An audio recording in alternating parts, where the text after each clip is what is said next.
I asked Marvel for the Howling Commandos, but James Gunn delivered with DC's Creature Commandos. This is I Have No Title and I Must podcast. We are your hosts, Tyler. And Chris. I know maybe a lot of people aren't familiar with Creature Commandos. I'd say if you're not big into the comics, this is kind of a wild card for you. But I have to say, I have enjoyed this show. It's James Gunn writing. So if you like the humor of Guardians of the Galaxy and those kind of like off-ball characters, you got it with this animated show. Now, I didn't watch, what's the one with John Cena? Peacemaker? Yeah, Peacemaker. How involved was James Gunn in that? I don't know if he directed any of the episodes. I could be wrong on that, but I think he did at least write or produce some of the most of the episodes. Okay. That's another one that I never got into. I've seen clips from it, which really intrigued me and tempted me to check that out. And now where it might be canon. It is canon. It is for sure. He's like, anything I do, we're keeping.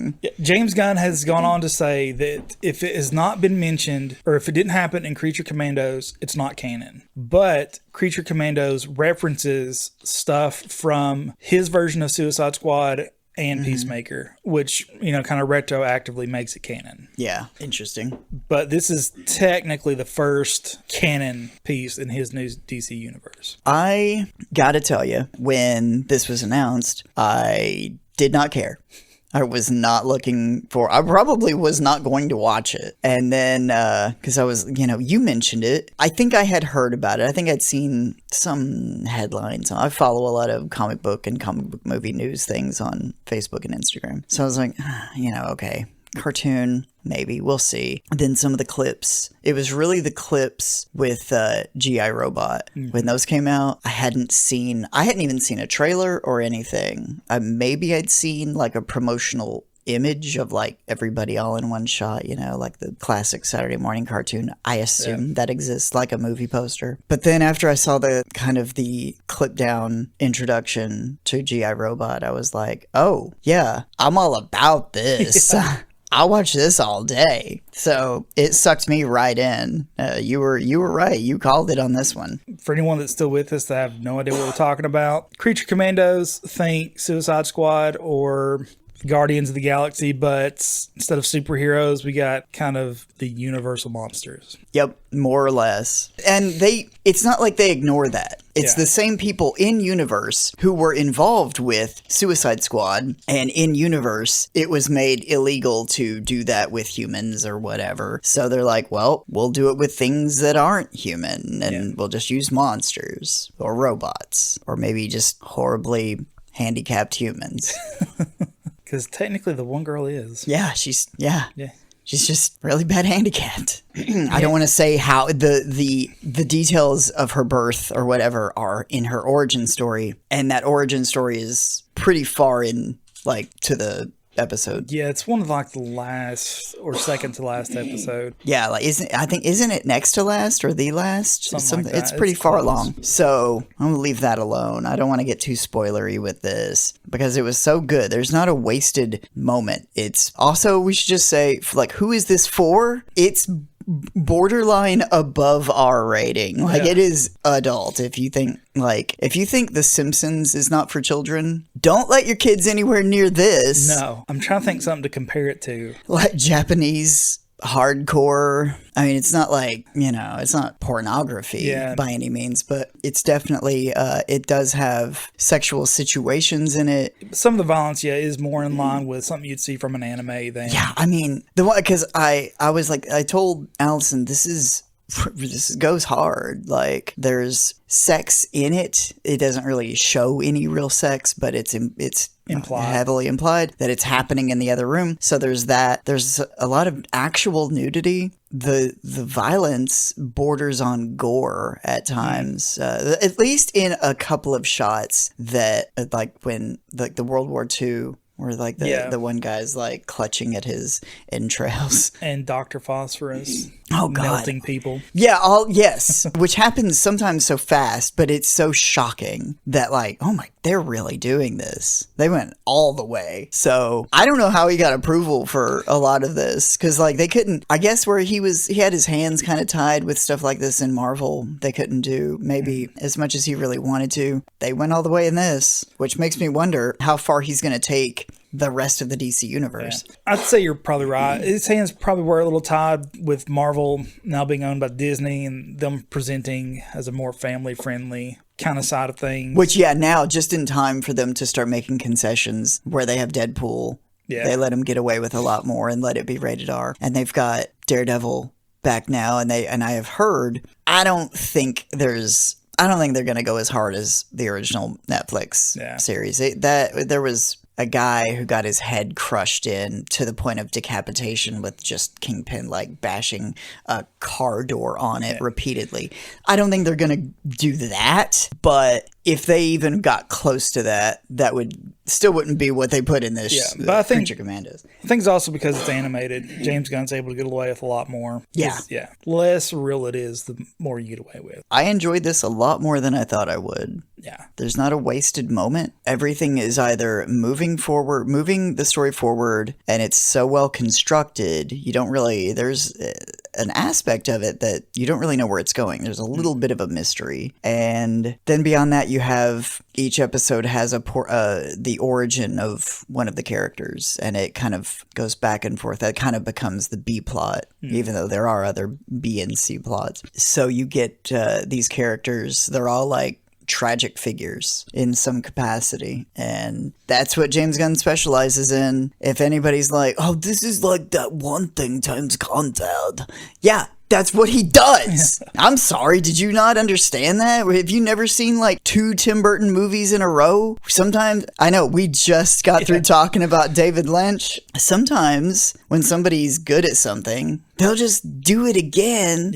because they're good at that thing. But honestly, I think that's what helps a lot of these things. Initially, you're like, why would I watch this? Why would I care? Because James Gunn has a way of taking these B and C grade comic book characters and bringing them to a format that gives them a little bit more life and character to them than just a throwaway piece of something. Yeah. I mean, the characters, he used Weasel, who if you saw in the Suicide Squad movie, he was only in the second one, right? Or was he in the first one too? No, he was just only the second one. Yeah, that felt like a weird thing. Is a weird thing, but man, like, does he make it emotionally compelling when it needs to be? Yeah, it's like weird, seemingly vicious humanoid weasel you start to care about. Yeah, and like one of the characters is like the Bride of Frankenstein with a drastically different backstory than any other backstory you've ever seen, I imagine. I don't think there's been one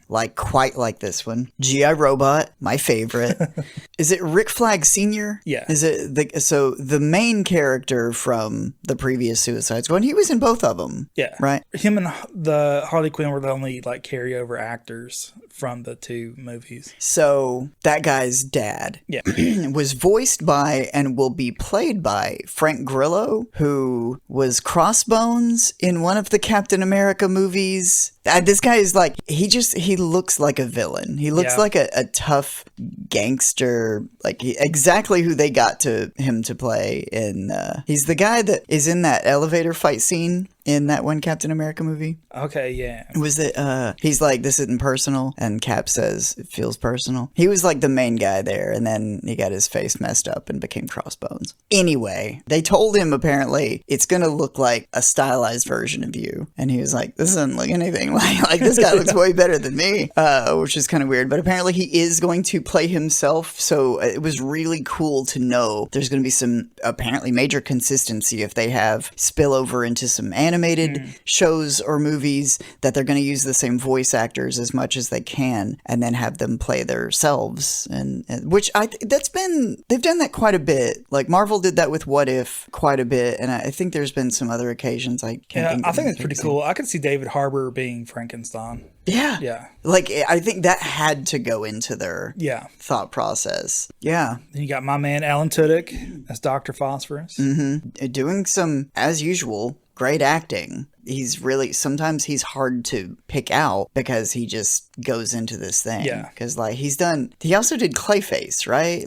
Yeah, I think he also did Clayface. He did in Harley Quinn. He did Clayface. Yeah. And he also did Joker in Harley Quinn. Really? Yeah. I'd forgotten about that. Because he's such a good character actor, he goes into all these things, these voice roles, and really like throws himself in. So that was pretty cool. What was the fish woman's name? I can't remember her name. Can't either. Dang. And is that it? I guess there's not that many. No. Yeah. So each character, again, like they have this emotionally driven backstory, which is exactly like, what they did with Guardians. I think the reason why people will be really glib. I see a lot of comments. The Fantastic Four trailer just dropped today. And there was another teaser for the new Superman last week sometime. And I'm just seeing a lot of like dumb comments. And there's some good positive ones too. But it's like somebody made a comment about the frame rate. Like the frame rate are you actually sitting there counting that?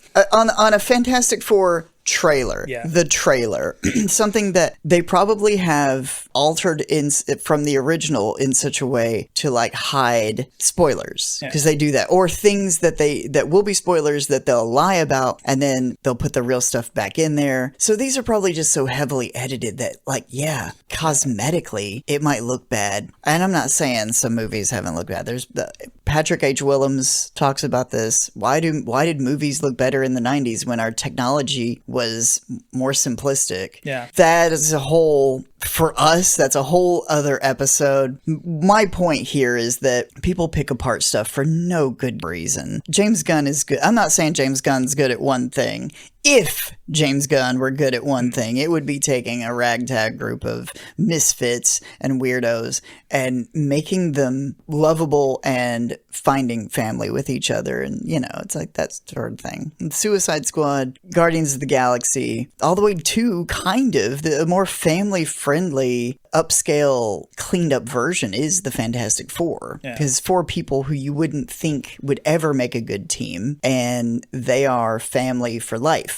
So that's how that tangentially connects. Yeah, I think we talked about this all the way back when Guardians 3 came out and we did our James Gunn episode. Like, he also cares about the source material. Like, he'll actually go through and read the comics and pick out the best parts and then rework those that just don't work at all until you got something coherent and flushed out of these B and C grade characters that most of the time has been lost to time. Yeah. I mean, especially like G.I. Robot, I never heard of him, I don't think. And then I found out he's been used like quite a bit. I mean, just like they put, what was it? It was in one of the Justice League Unlimited episodes, they put Jonah Hex in there. And that was like a pretty cool Easter egg if you know who that is. Now, he did get like a major motion picture 10 or like 15 years ago or something. It wasn't the best, and it was an odd choice for DC, like to try and just grasp at straws to do this sort of thing and not probably come down to money. It's probably cheaper to get Jonah Hex than it was like Batman or something. Yeah, because they wanted to do what Marvel was doing, or maybe even beat Marvel to it, and it just kept not happening. And to throw things out, or maybe eventually they know what he is. It's like a guy who used to be some sort of lawman in the Wild West, eventually travels to the future and has a science fiction story. There's so much you could do with that and still come somewhere in between and bring him into a mainline DC universe. It's totally possible. Did not happen. Yeah. And they tried again with Green Lantern. I don't know if maybe that was supposed to launch. That was what they thought was their version of what was going to be Iron Man. And please don't misunderstand me. I'm not saying Green Lantern is anywhere near an allegory for Iron Man, but with Marvel taking a relatively unknown, it sounds stupid to say that. People have been saying that for 20 years now, and Iron Man has its own cartoon show in the 90s. It's a well-known character that, I mean, even if, I've said this before, even if it's not based on the same thing, there's the Black Sabbath song Iron Man, which a lot of people probably just associate the two together. Like, there is a Marvel Comics character known as Iron Man. If they don't know anything about him, they at least know what he is before the movie. And so they use that tried it and it was a massive success, and they kept having, kept knocking it out of the park each time, except for Thor 2. And a few other ones you go back and there's like weaker entries than others. Hopefully James Gunn knows what he's doing here. There's a lot riding on this Superman movie. It's weird that he would kind of do like a soft launch of in the form of a cartoon, but the cartoon was so good. Yeah. So I don't know. Of course, then again, it is a little muddled too, because it's like what is canon and what is not, because there's still negotiations about Robert Pattinson's Batman, and they're moving forward on other movies for it. Will it be David Cornsweet's? Is it Cornsweet or Cornsweat? I'm not sure. I don't know either. Well, the current Superman as of 2025, will Robert Pattinson be his Batman? And I think either way, it totally could work. I don't think they've done anything that would set this outside of this universe. Certain things are pretty stylized. Everything in that city is like dirty and wet. That's just Gotham. Yeah. My one hang up for the Creature Commandos is why 7 episodes? That seems like a weird... Does that mess with your OCD? Not necessarily. But it's like, I don't know, a common complaint for most things. It's like, you're not even going to give me 10 episodes? You feel like it's too few. Yeah. Like, you just want more. Yeah. Because I was thinking... just the odd number. That could be a testament to how good the show is, that I want more. But I don't know. Most shows now, it's like you only get a few episodes. Yeah. And then you have to play the waiting game. Well, they did that with Doctor Who, and I don't know why. They apparently, Russell turned in insider talk that, who knows what's true and what's not. Apparently he had released this information. Russell T Davies, the showrunner for Doctor Who, said he turned in all these scripts to Disney, because apparently they work for Disney now, and they said, make it more expensive, like use some money. But then there's still Dr. Light episodes where you don't have the actor, which I've heard also that might have been scheduling conflicts literally, and not just like timing thing for how they structure the show. But also it's like fewer episodes since they've been doing it forever, which I know also when Jodie was the Doctor, it was like they had some weird stuff because of COVID, I think. So they just wanted to make sure they made something. But how many episodes was this new in Shurigatwa? It wasn't that many either. Yeah.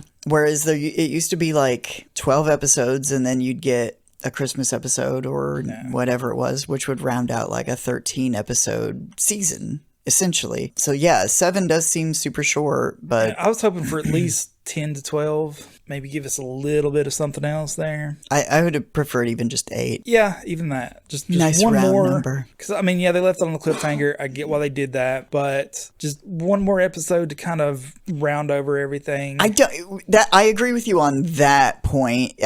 Get in, get out. Maybe don't stay too long. But that last episode did feel, I don't know about rushed, but I was, as it ended, I was like, yeah, this feels like an ending. It feels like a until next time sort of thing. Yeah. But it definitely, at some point there, things felt rushed. And it felt like there should be one more episode, right? Yeah. Or at some point, it felt like there could have been a little bit more. What that more could have been, I don't know. So, yeah. But I'm surprised we got any kind of animated show with the way, what's his face? Zaslav? Yeah. Whatever runs stuff. Mm-hmm. He seems to have some kind of hatred for all things animated. He's purging a lot of that off of the streaming platforms. A lot of the animated stuff that was in production got cut and scrapped, and only like a handful are keeping going now. So I'm really hoping there's going to be, Captain America is coming out soon, in I guess less than 2 weeks. Yeah, it's pretty soon. Then there's Thunderbolts, which I'm looking forward to more so. I really hope Captain America's good. Thunderbolts actually looks good. I don't know when Fantastic Four comes out, and those are all Marvel releases. So, Fantastic Four is July 25th, so I'm really hoping that those are good. There's also, is it June or July that Superman comes out? I can't remember. I was actually going to ask you that. I can't remember either, so... sometime in a summer release sounds... Yeah. There's a lot riding on this, and I feel like both companies have had some major letdowns, and there's been a lot of turmoil within a lot of this, the comic book community, as for, like a lot of the movies have been a bit of a letdown. Some of the shows have been good, but there's been a lot of like backstage drama with stuff with like Jonathan Majors and I know that I see a lot of stuff with just people hating on the new Superman outfit. That's all. They think that the peak of what Superman should look like is a man in a padded wetsuit. Because here's the thing, I'm going to let all of my bros in on a secret. You can have the most ripped cut guy in the world, and if he puts on an unpadded suit, he's just going to look smooth. That's just how physics works. Unless you use body paint, it's not going to look like what you think it's going to look like. Because they're saying like, oh, the suits, why have it padded and all this? It's like he's not even having it padded to look like muscles. It's just like they have texture, and it looks like a Guardians of the Galaxy suit because the same guy made both movies and was he probably even has a lot of the same costume designers working on things, because directors like to use the same people. They like to work with people that they like to work with consistently. I mean, you can like what you want to like. If you think that Henry Cavill's suit was superior, I'm not making fun of you specifically, because it does look like a wetsuit. I just feel like a belt with it's a onesie, so it's a one-piece thing, and you just have the belt to like break it up. And I don't think it was like a full-on belt. It was more like accents around the hip area. I was never a fan of that. You can call me old school, you can call me old-fashioned, you can call me just plain old, but there's comic book characters look the way they do for a reason. Not all of them have to have trunks on top of a certain color, but some of them do have this classic iconic look. I just shrugged my shoulders. I don't know, I think like when certain, like Catwoman is generally like, it's a one piece sort of thing. That looks good on her. It makes sense that Catwoman would have a cat suit. Yeah, it's a cat suit. I don't know that Superman needs to be wearing a cat suit, or it just feels, it looks weird. Yeah. Now, I think I've also said this before on the show, like Hal Jordan had I should find this and do like side-by-side comparisons. They did they've had several redesigns of his suit over the years, where they keep a design where he has black and green, but it's not necessarily, it looks like shirt and pants. If they had a bit of a redesign with that, where he still has his emblem, and there's something going on around his midsection, maybe blue, red, I don't know, maybe just not trunks, if that's what you wanted, something else. I'm not a graphic designer. I'm not a fashion designer. I'm just spitballing here. But he went with classic trunks, and I think specifically said on its base, this character is ridiculous idea.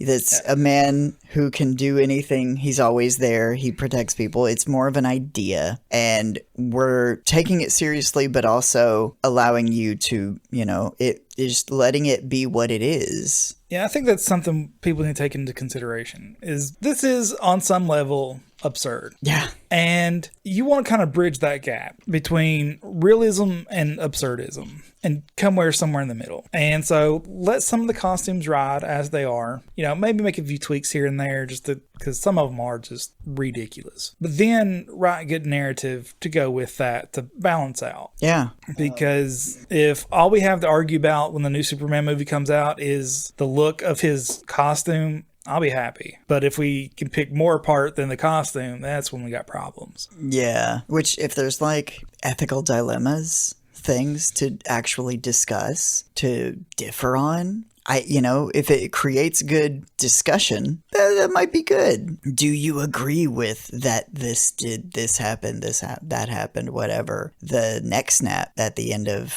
Man of Steel still garners a lot of debate. I disagree with it. And that's the thing. That's like why Zack Snyder should not have been. I don't think he wrote a good Superman movie. I don't think he understands what Superman is. And I think that this is the problem with a lot of modern writers. Say like, what's his name? J.J. Abrams taking over Star Trek when he did those Star Trek movies. He was like, yeah, I didn't really like Star Trek when I was a kid. Let's see what I do with it. And I didn't hate I never saw the third one, actually. I've always meant to, and I heard that was the best one, or a good one at least. I've always meant to go back and watch that. I didn't hate the first two like some other people did, but it definitely isn't classic Star Trek. It's this entirely new and different thing. So when you have this core idea of a thing that people have pointed out, and I completely agree, in Man of Steel, you know, Clark, Kal-El, Superman, whatever you want to call him, walks around like looking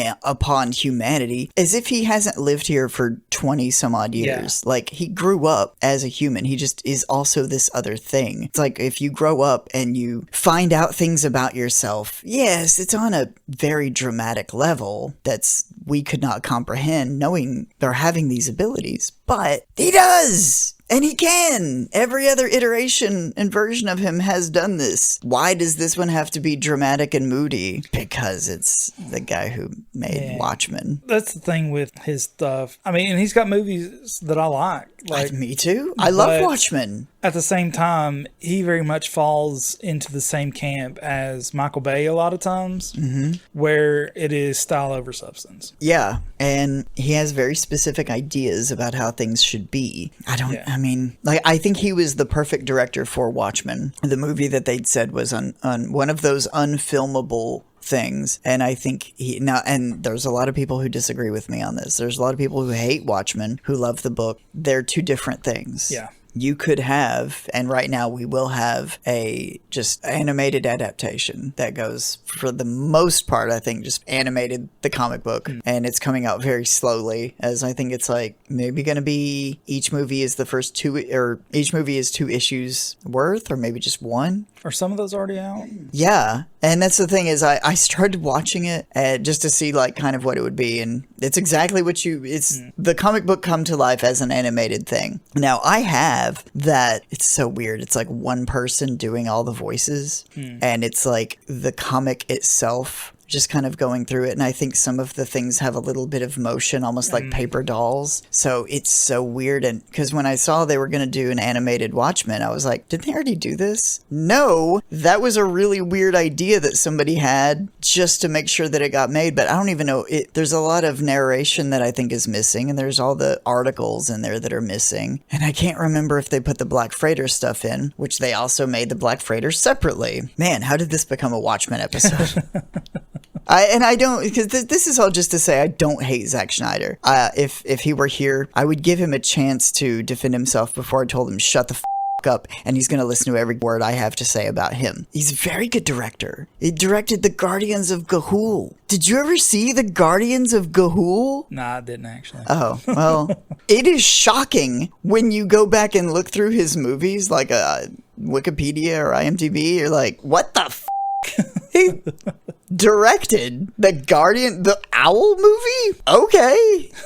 That's a weird pick. And so strange how, like, it's really good. And there are aspects of his filmmaking that I absolutely love the imagery of, but I don't think that if he wanted to make solely a Batman movie, like after Nolan, fine, but somebody should have kept him well away from Superman. Yeah. If he wanted to, there's so many other superheroes that he could have done well with and really understood what they were. If he wanted to make The Question, I think he could have made a awesome Question movie. Yeah.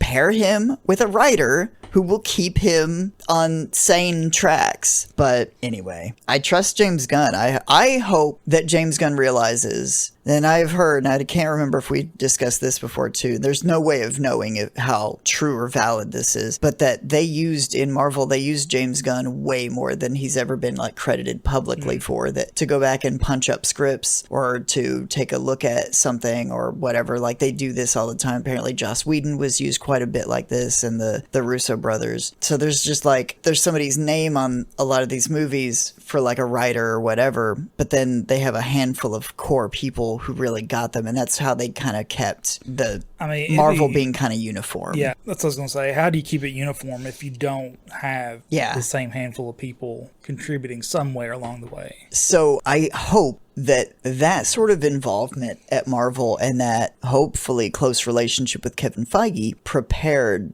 him for what he's doing at DC, because he is now the only equivalent I can think of is their Kevin Feige, but Kevin Feige didn't like come right out the gate like writing whole seasons, even albeit very short ones, of like an animated series, the flagship movie that's going to kick everything off. Kevin Feige did not write Iron Man. He coordinated people to do that. So I hope that James Gunn does not burn himself out. Yeah, I mean, so far I have enjoyed the stuff he has put out for DC. And Marvel. The Guardians movies were ones that like Kevin knew that he was going to do the Infinity Gauntlet story, and he knew that he needed an aspect of the Marvel universe opened up and to be explained, and certain characters to be introduced. And the easiest and fastest, and I assume best way of doing that was just to do a couple of Guardians of the Galaxy movies. So they got James Gunn to do them. When these were announced, I was like, I'm not watching this. And then it did come out, and I was like, okay, I'll go see it. And there's nothing else on. Totally blew away my expectations. So much better than I could have anticipated. Funny with so much heart. I don't mean to sound glib, but I don't want to turn this into a Guardians of the Galaxy episode either. Just an overarching, this is the intro to the DC universe, this Creature Commandos. Again, a weird thing to have undertaken with that, but... And to be your opening. Yeah, but still, I think he had to have put some thought into this. It's in some ways a sequel to Suicide Squad, and even some crossover characters. Yeah, Amanda Waller. I was going to say that's the same woman playing her, right? Yeah. So there's definitely like connectivity between that Suicide Squad movie, the one good one. Because Viola Davis, she's been playing Waller for a while. Yeah, and I feel like she's voiced her in something else. Yeah, she's voiced her in several of the Suicide Squad animated movies, the ones that are like not canon to the DCU. Yeah. And I'm trying to think if she did Waller in the Arrowverse. I can't remember if she did or not. She may have, but I could be wrong. I do not know, but she's an awesome actress. She nails this. So I am cautiously optimistic. I'm full on optimistic. I think people are ready to see a wide gamut of things. Yeah. I think one of the biggest criticisms of Marvel, looking back, people would say the movies were too similar. And they didn't do enough to like branch out and take risks. And not only did the movies feel similar in tone, but they were they looked too similar. Like the Guardians movies were some of the only ones that really like seemed like weird, like Star Trek-y or Star Wars-y, any at all. And they didn't go, some would probably say they didn't go like sci-fi enough in a lot of them. They were pretty grounded until they really started like branching out. I'm just saying some generalized critiques.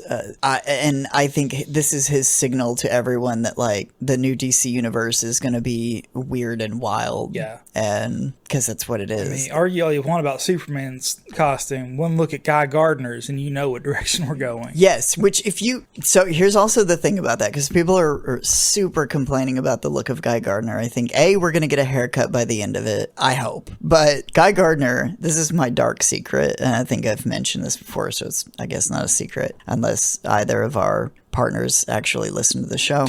Nope, they don't. Okay, never mind. Anyway, Guy Gardner was one of my favorite comic book characters when I was a kid. And it's so weird because he is the antithesis of me. Why did I like him so much? Because my cousin Seth's favorite comic book character, I feel like to this day probably, is Hal Jordan. He loved Hal Jordan Green Lantern. And he had a bunch of comics, and I was up one summer and he was talking about like, oh, you read these Green Lanterns, Hal Jordan, and I'm looking through them and I'm like, there's this guy who's always there, but they're like they hate each other. And it's Guy Gardner's always getting into Hal Jordan's business. Like there was this one comic where they got like arrested and thrown in jail together. And I think Hal had been drinking again or something because he had an alcohol problem. And they had to get out, and then they didn't have their rings for a bit. And it was a weird story, like late 80s, early 90s. And then there's I think it was Green Lantern, I want to say 25, but I could be wrong, where they were just having a fist fight. They just start fighting, and then they're fighting all through the city, and like the Justice League comes in, and they're like, you've got to stop. And then Guy said, that's fine, and I'll put my ring on the line. Like, loser quits the Corps. How about that? And so they do that, and Hal beats him, and that's when Guy Gardner quit. And I was like, where does his story go?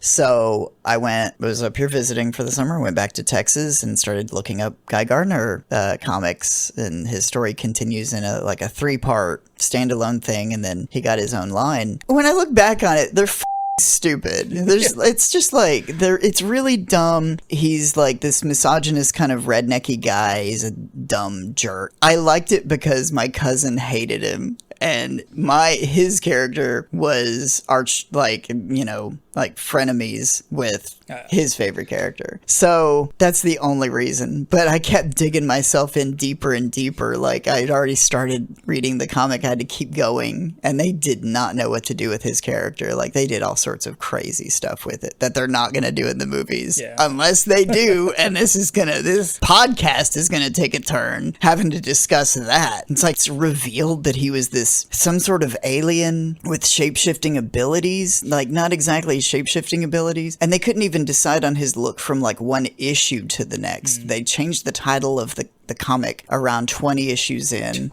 to Guy Gardner Warrior, and he assumes just a slightly different look. But he still has his ring. Then he loses his ring and goes on the search either for the ring, because he has the yellow power ring now, Sinestro's old ring. He loses the ring. It's either destroyed or just gone. I think after the fight with Doomsday, when Superman died originally. And then he goes to like the Amazon or something. Also, my memories of this are like 30 years old. So if I get some of this wrong, that's just, I got it wrong. I'm sorry. And then it's revealed to him that like he was part of some alien race, and that he can change parts of his body. I'm trying to think of, there's like a mutant that has similar abilities, like in the X-Men. They can like change their arms into like cannons or something. That's usually what he'd do. Eventually, the one thing that DC has going for them, when they want to retcon something, they just reboot the universe. Yeah. And like everything is blank slate. And it's like if you basically know the basic characters, like Superman's Superman, Batman's Batman, there might be little tweaks to backstories or things they want to drop off. Like, it would be great if Marvel could do that with like Ant-Man and say like, this version of Ant-Man never slapped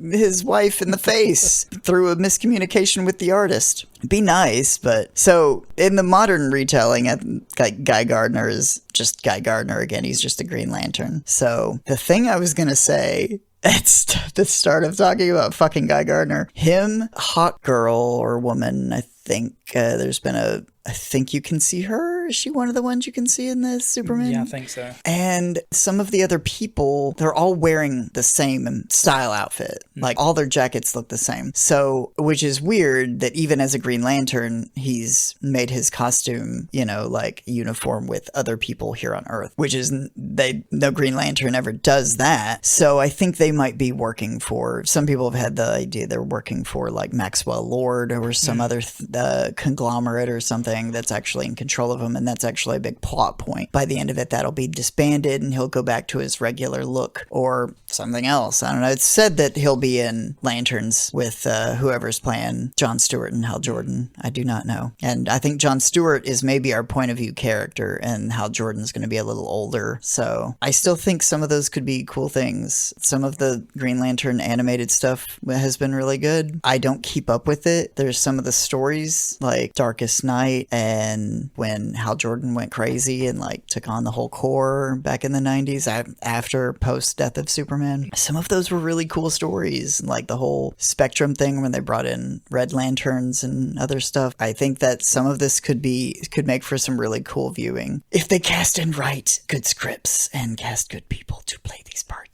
not saying certain Ryan Reynolds. It's not good. I'm not saying he is good. I'm just saying he is what he is, and that movie should not be viewed by humans. I also don't think that was entirely his fault either.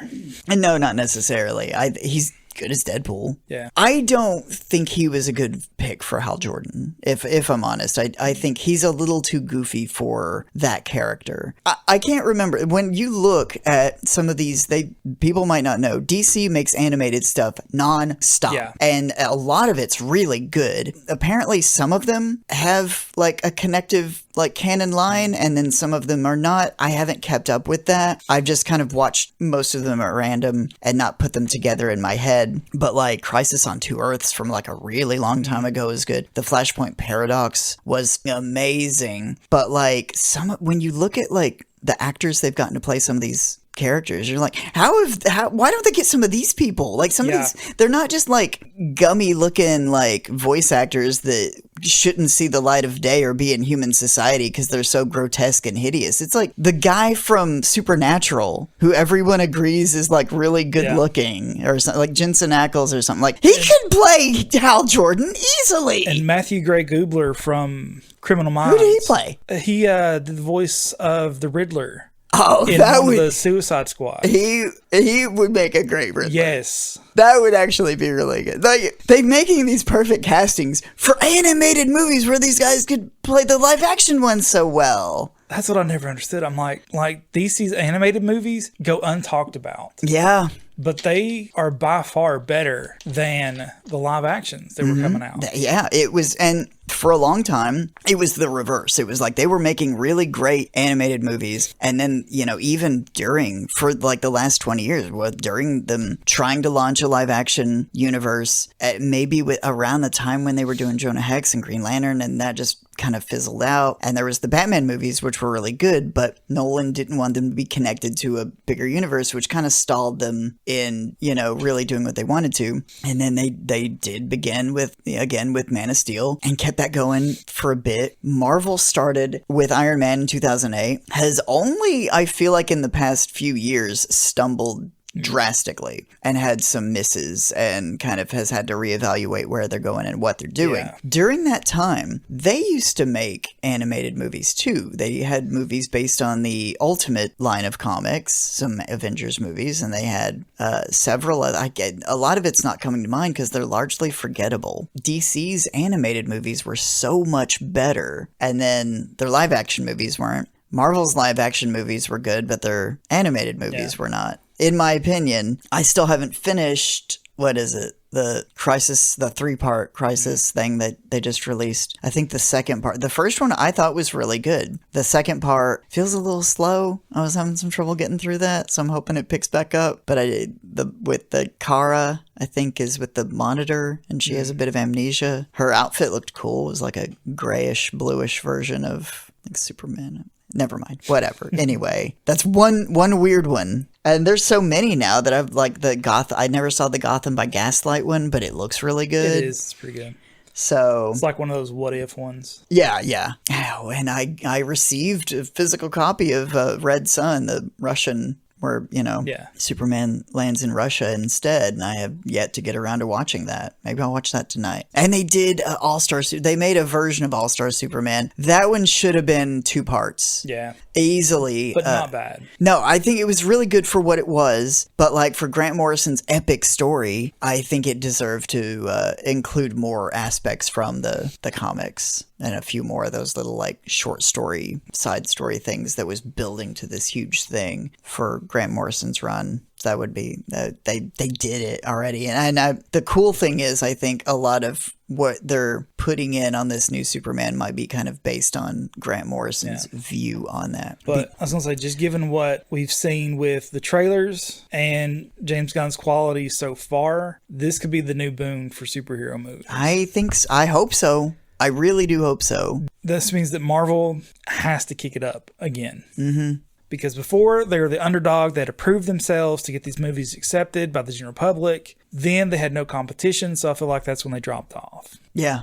And now they don't have that option. Yeah, DC took some swings on some things. They took some chances. Zack Snyder went in the opposite direction. And those movies had their fans. They had the critics too. They had their fans, and they built up this very specific fan base. And aside from that, they also did at least make money. It's not like they were commercial flops. You make a Batman movie, people are going to come see it. By the time that we got to the Flash movie, things were really weird and awkward, and that was a really troubled filming process, I think. Maybe specifically because of Ezra Miller, but it had been troubled since before he was even an issue, because they went through like so many directors, and it was scheduled to have come out like years prior, and they kept pushing it back to the point where a lot of people were like, this isn't going to get made, and they finally did make it, and I think there were some good ideas in there.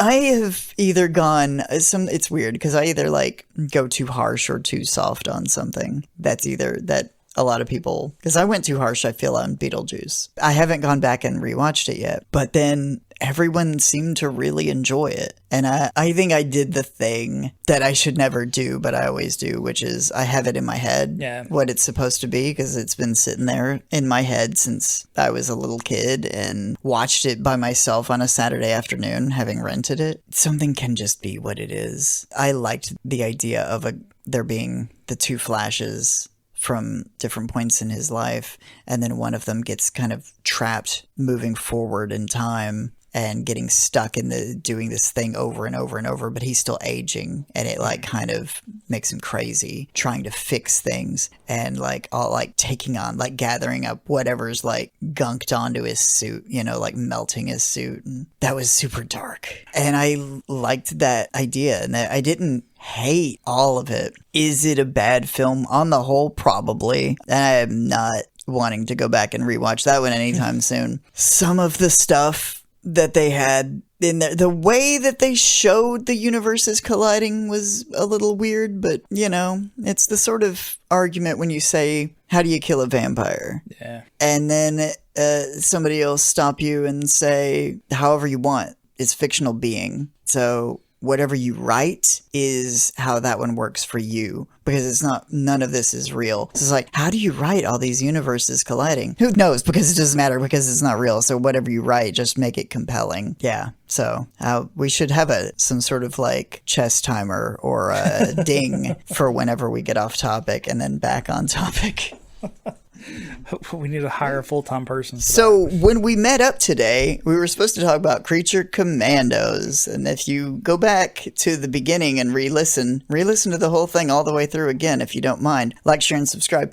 We said we're going to be talking about the Creature Commandos, but that's probably not what this is going to be titled because we've ended up talking about the larger DC universe. Creature Commandos make that perfectly viable episode, but there's not a whole lot to talk about, and I really do want people to watch it, so I didn't want to get too into spoilers. Because there's not much of it, is the thing. So like, you jump right in, it gets into stuff, and it's hard to talk about any of it without spoilers, because it's also interconnected. And watch it and you'll see. It's good. And let your kids watch it. I don't have any kids. It's 7 episodes, I think, no more than 30 minutes each. Yeah, it goes by fast. I mean, I'd already watched like 3 episodes, and then Allison was like, I wanted to watch that. And I was like, oh, I didn't know that you wanted to do that. So you want to watch them? And she's like, well, not today. And I was like, I need to watch this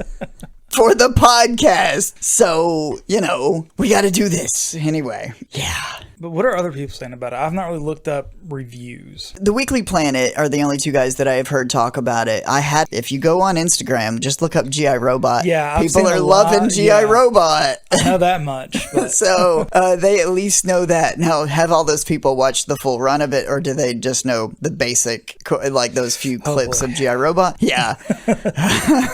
So I think on the Weekly Planet, they went through and they did a spoiler review, and they had a few minor issues like anybody would with something, like nitpicks and things. But I think on the whole, especially James, really liked it. There's some weird stuff in this, and it's some of those almost like Twilight Zone twist ending like moments. Like not even I'm not even talking about at the end. I'm just talking about like within origin stories, within things that happen to the characters to make them who they are. The only thing I will say is like the design. When I didn't know that GI Robot was, I was like, I assumed that these are based on existing characters. When I looked him up, I was like, all of those other designs were horrible. Like the one of them with the triangle mouth, it looked like really like 60s-ish, but like so 90s. Like the 90s trying to look nostalgic, but it doesn't look nostalgic. It just looks 90s, like every comic book artist ever like trying to design a robot in the 90s, and it was awful. Given that, like they nailed GI Robot's look and design. As far as next season goes,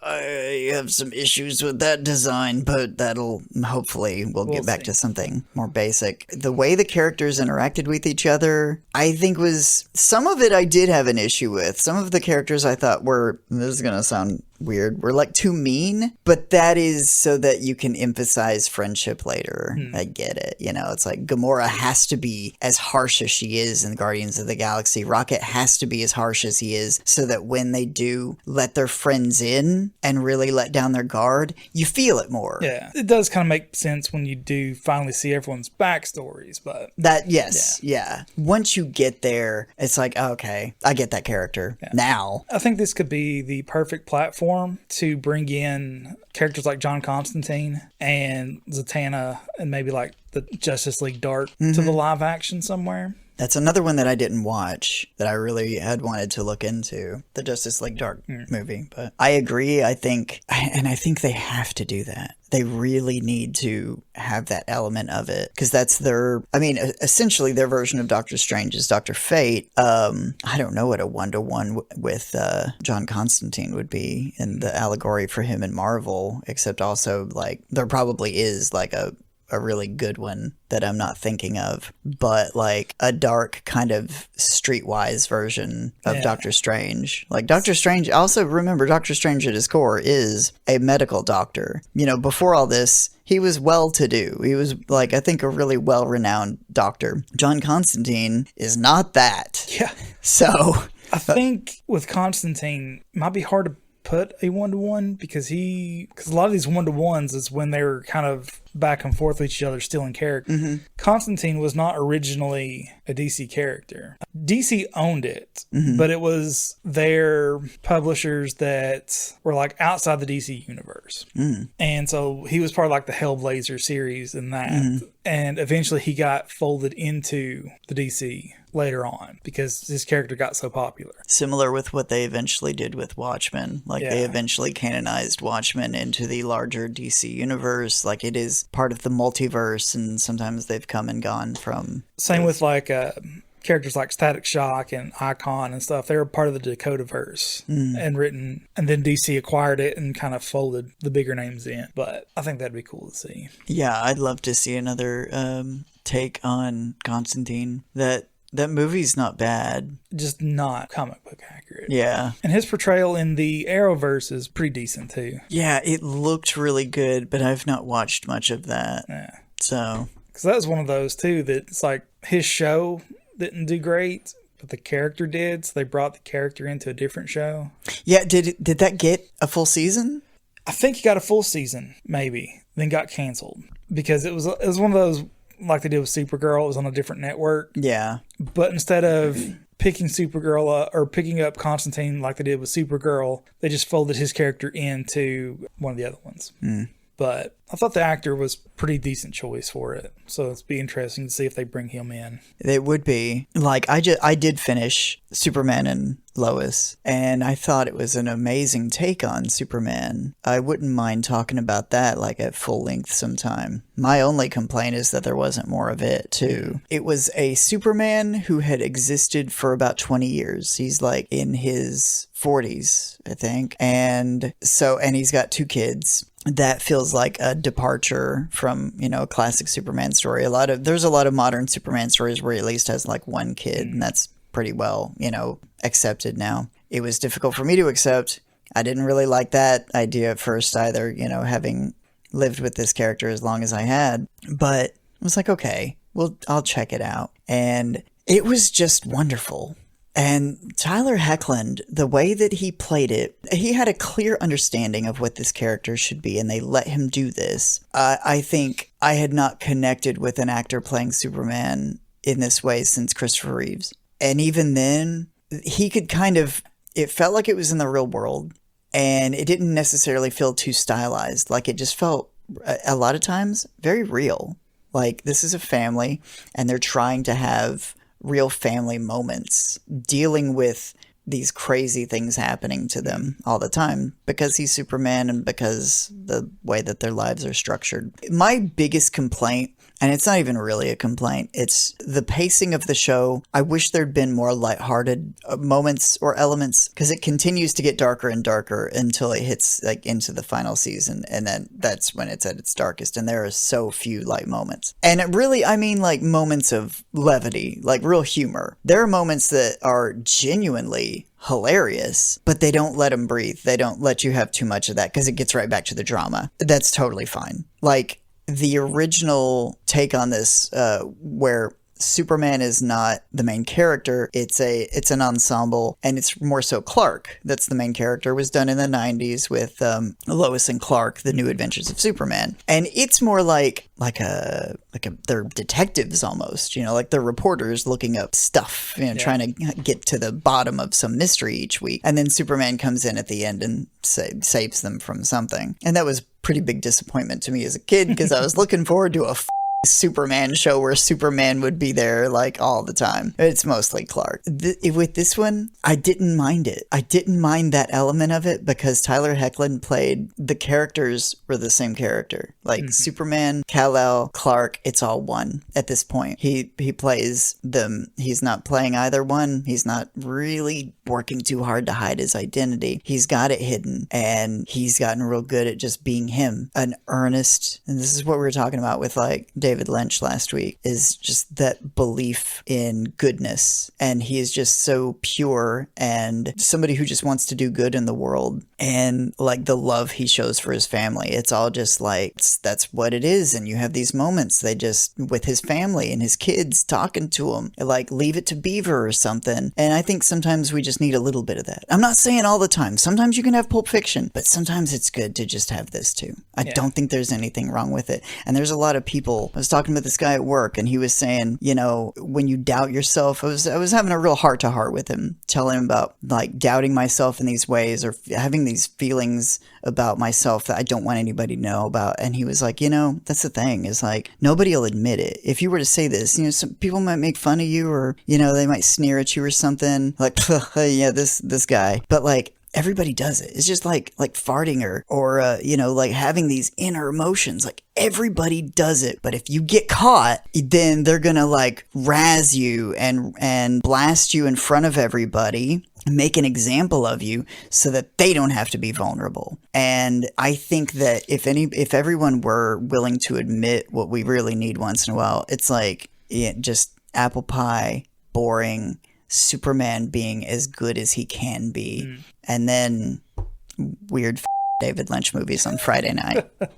So anyway, I am looking forward to seeing what I really hope James Gunn delivers. James, there's no way you're ever going to listen to this. But if for some reason somebody puts this in front of you, I'm making a personal plea. I'm not threatening you with bad criticism. I want these movies to be good. I need them to be good. We need something good. And I need for Superman to be restored to what he really is, just to represent a better tomorrow. Yeah. I know for me personally, I know there's a lot of vagaries for trailers because who knows what they're actually representing. You're right. But this is the first time I've been excited for a Superman movie. So yeah. I hope that is not misplaced. Yeah, we'll be there. Front row. Probably not, but we'll be there.